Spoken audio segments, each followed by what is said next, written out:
Le groupe Millet, ce n'est pas seulement le succès d'une entreprise familiale spécialisée dans la fabrication de portes et de fenêtres sur mesure. C'est aussi la marque d'un engagement radical en faveur du développement durable, concrétisé récemment par la construction de son siège social.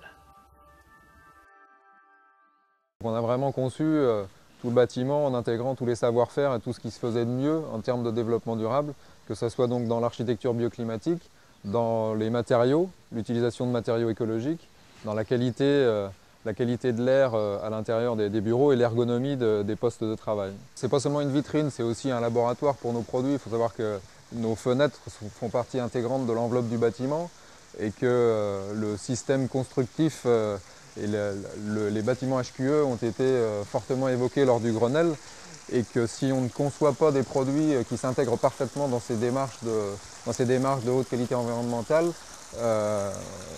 nous aurons des soucis. Donc il faut élargir notre champ de vision, concevoir des produits qui soient performants thermiquement, mais qui soient aussi des produits qui s'intègrent parfaitement dans une enveloppe, quoi, pour pouvoir les recycler plus facilement, pour pouvoir faciliter la mise en œuvre et augmenter la performance globale du bâtiment. Cette approche architecturale est en somme le prolongement naturel des valeurs cardinales de l'entreprise. Dans les éléments très visibles, il y a eu un gros travail qui a été fait notamment sur les façades, puisque le dilemme était de savoir comment faire rentrer la lumière sans pour autant avoir tous les inconvénients, notamment sur les écrans d'ordinateur, du reflet d'un rayon de soleil. Donc par exemple sur cette façade, vous êtes sur la façade sud, donc on a fait un travail de menuiserie en extrado avec ces caissons qui créent de l'ombre sur la fenêtre, et on a profité également d'une façade exposée plein nord par contre pour créer de grandes ouvertures qui permettent d'avoir une grande luminosité dans le bâtiment et donc d'éviter d'utiliser l'électricité pour s'éclairer. Et puis après il y a toutes les parties invisibles comme par exemple le système de rafraîchissement du bâtiment qui est réalisé avec un puits canadien, et ce puits canadien permet de rafraîchir le bâtiment en été de quelques degrés.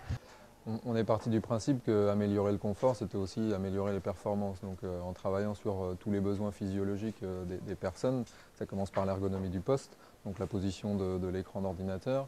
C'est après le confort acoustique qui est très important, le confort visuel. On a besoin d'avoir un environnement qui soit bien rangé, propre, et puis aussi avec des ouvertures sur l'extérieur importantes pour avoir une vision sur la nature. On a besoin aussi de faire des pauses et d'avoir un lieu qui soit spécifique pour ces pauses-là. Et en mettant tous ces éléments dans le même panier, je pense qu'on améliore la performance, puis on améliore la motivation naturellement de tous les salariés et l'ambiance.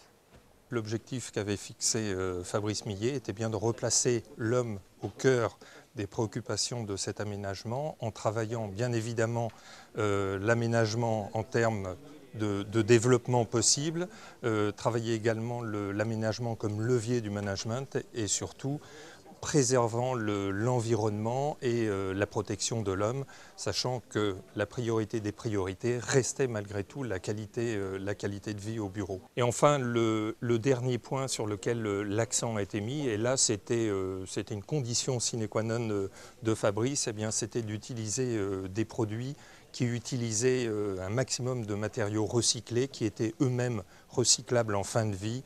Et pour ce faire, on a utilisé des produits Steelcase qui sont éco-conçus mais respectent l'environnement tout en favorisant la qualité de vie au travail.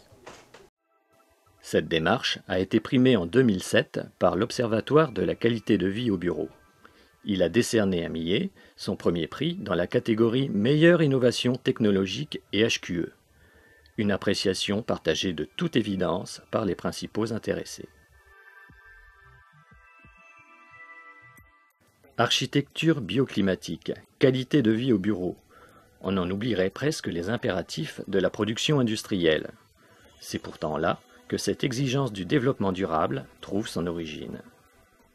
Aujourd'hui, on a plusieurs sources d'approvisionnement en Afrique et en Europe. Donc sur les sources africaines, on est passé sur un principe de collaboration avec un exploitant au Gabon, avec lequel on s'est assuré de la qualité de sa démarche environnementale, de la qualité de la démarche en termes d'exploitation. Donc c'est un exploitant qui va être certifié FSC courant d'année et qui était déjà Cara Haute et qui est déjà ISO 14000. Pour ce qui est des bois européens, donc on est sur des bois qui sont FSC et PEFC, donc avec des sources d'appro déjà validées. D'abord, dans le choix des essences que nous faisons, on choisit des essences qui sont durables, des essences qui n'ont pas besoin de traitement IFH. Donc ça, c'est une volonté de l'entreprise d'éviter tout traitement. Donc le choix est fait d'essences durables. Ensuite, dans notre démarche d'éco-conception que l'on a intégrée, on a fait en sorte que les bois soient tout au long du cycle de production et du cycle de vie le plus cohérent avec cette démarche environnementale, à savoir nos systèmes d'assemblage. Donc dans le cadre du développement durable, nous avons remplacé l'âme du panneau qui était en polyuréthane par une mousse en liège. Donc pour le PVC, nous avons fait le choix d'un compromis entre l'aspect environnemental et l'aspect thermique. Nous avons travaillé avec notre fournisseur à la source en choisissant un PVC sans plomb avec un stabilisant calcium-zinc. Nous avons fait ce choix il y a à peu près 4 ans avec notre fournisseur. Nous sommes aujourd'hui très satisfaits de ce produit qui est en train de se généraliser à l'ensemble du marché français. Pour le reste, c'est-à-dire les chutes de fabrication, le recyclage est aussi gage d'économie.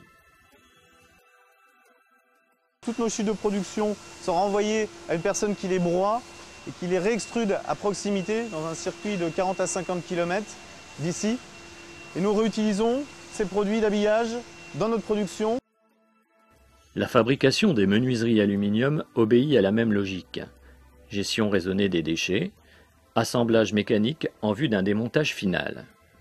Seule originalité, un fort parfum d'agrumes qui flotte autour de certains postes de travail. Il s'agit en fait du nettoyant d'origine végétale créé spécialement pour Millet comme alternative aux solvants industriels classiques. Donc la société Millet a fait appel au laboratoire Body Nature pour développer un produit à base végétale qui soit aussi performant qu'un produit pétrolier.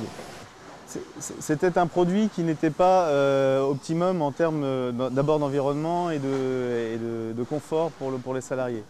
On a cherché à le remplacer depuis déjà longtemps. Les sociétés qu'on avait sollicitées nous avaient proposé des solutions mais qui n'étaient pas pertinentes, ils mettaient énormément de temps à les proposer. Et donc nous, on s'est retourné vers un laboratoire de proximité, Body Nature, qui a su rapidement mettre en œuvre le produit qui s'adaptait à notre besoin. Donc vraiment, ce partenariat, on en est très satisfait. Et je pense que les salariés qui au début avaient quelques craintes forcément, puisque quand il y a un nouveau produit, on a toujours quelques doutes. Mais aujourd'hui, le doute est complètement levé.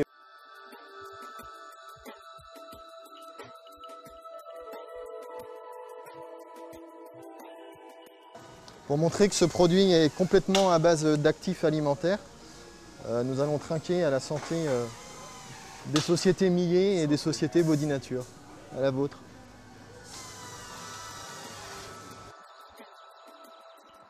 Un bel exemple de partenariat fondé sur la performance environnementale, avec en plus une touche de convivialité.